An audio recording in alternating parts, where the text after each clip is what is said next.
Marcus Aurelius said that when you wake up in the morning, remind yourself that the people you interact with today may try to interfere, not appreciate you, act superior, deceive you, be envious, and be unfriendly.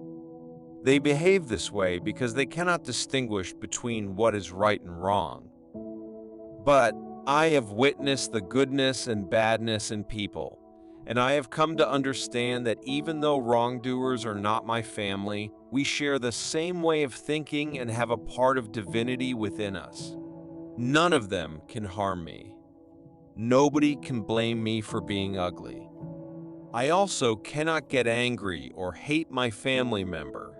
We are meant to work together, just like our feet, hands, and eyes do. It's similar to how our upper and lower teeth fit together. To get in each other's way is not normal. Feeling angry at someone and ignoring them is not natural. The world we live in is very connected now. There are a lot of people living in our cities. We have phones that make it easy to talk to the people we care about. We can also use social media to see what many strangers think, even though some of their opinions might not be reliable. The connection we have with others is a normal part of life. Because it is a normal part of life, it is expected that we will come across people whom we don't get along with, agree with, or like. And that's all right. It's a normal part of life, and it's how our society works. This connection is not good when it starts to make us feel worried or stressed. Today, we will learn how Stoic philosophy can help us handle difficult people. We will discover techniques to lessen the effects they have on our peace of mind. Furthermore, we will change our view of their actions so that we no longer respond impulsively or negatively. I will divide our approach for this subject into 4 main areas. The idea of having control over something. Compassion means caring about and wanting to help others who are going through difficult times. It is when we feel empathy towards someone's struggles and have a desire to support them. The options we have and how we choose to react. Looking back on something and thinking about it. As we go, we will use the teachings of Stoic philosophers like Epictetus, Marcus Aurelius, and Seneca to help us understand and work with the information. Stoic control. Epictetus taught in ancient Greece that the only path to happiness is to stop worrying about things that we cannot control. We cannot control how other people behave. It is not in our power. We also cannot control the possibility of meeting people we don't like. However, we can control how we react when we come across such people. This idea is the basis for how we communicate and socialize with others. Everyone has their own nature, and their values, judgments, biases, and beliefs show who they are. These things influence how they behave, what they say, and what they do. Getting angry or frustrated won't make someone change if they're just being themselves. Thinking that everyone should give up their own beliefs to agree with yours is a very simplistic way of dealing with the world. This is because while you want others to change, they might also want you to change. Epictetus says that we can't control how other people behave, and trying to do so will only make us suffer.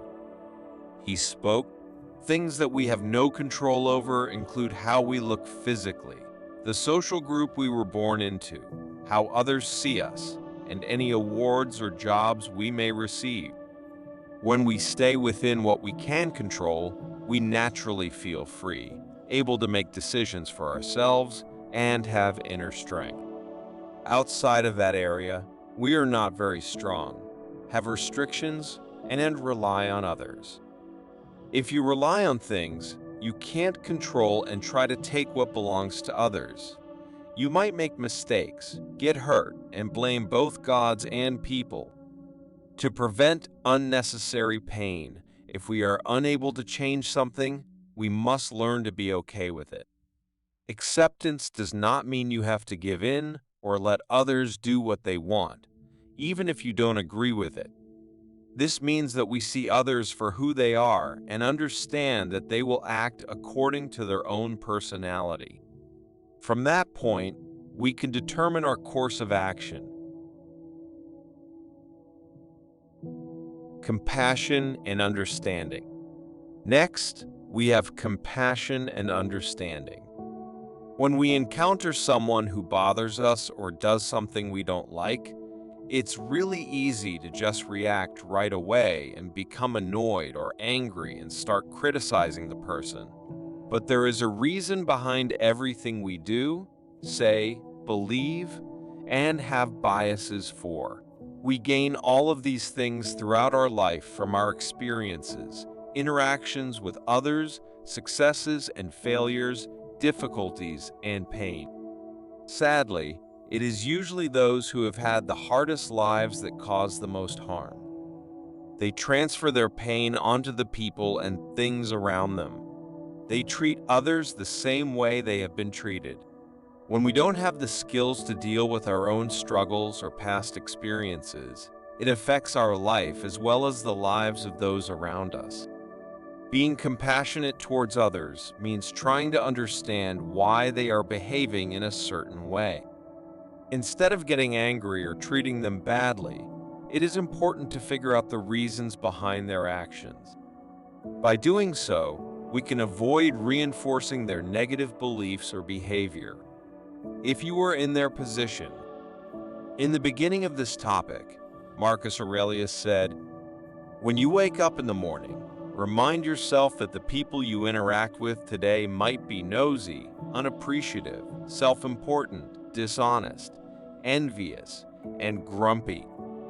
They behave this way because they struggle to distinguish between what is right and wrong. But I have witnessed the attractiveness of being good and the unpleasantness of being bad, and have understood that the person who does wrong deeds is similar to me." He understood that in life, we will encounter people who behave in ways we don't agree with. This happens because those people struggle to make good choices and distinguish right from wrong. Marcus also noticed that the person who does something wrong is like him because we are all people and have the same nature. Don't let other people determine your behavior for you. The next idea is about not letting other people's actions control how you behave. You and I have our own beliefs, thoughts about what is good or bad, and thoughts about the kind of person we want to be and how we should act. Sadly, people tend to ignore these things when they meet someone they disagree with, have conflicts with, dislike, or even hate. We often use another person's actions to justify our own bad behavior. Instead of staying true to our beliefs, we act like children and play a game of revenge. When people ask why we're doing something, we answer with "they did something first, so I had to do something in return, or they started it."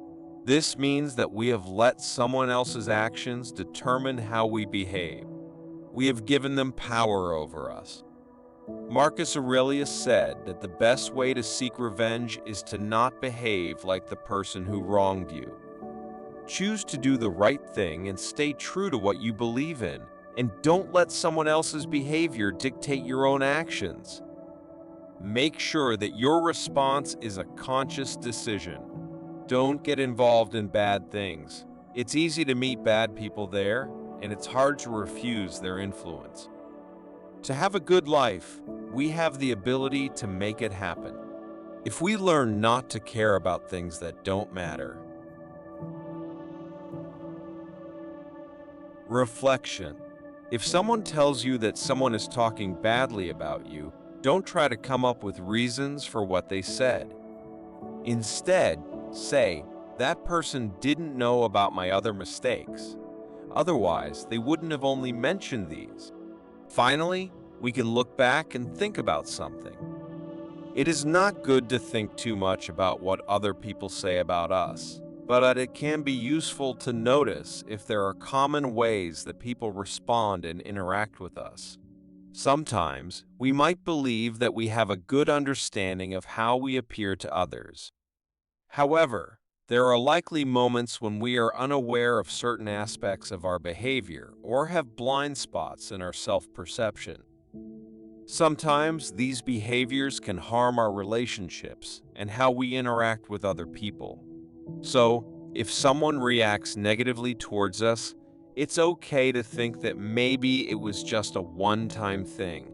That person was having a bad day, or they're simply not a nice person.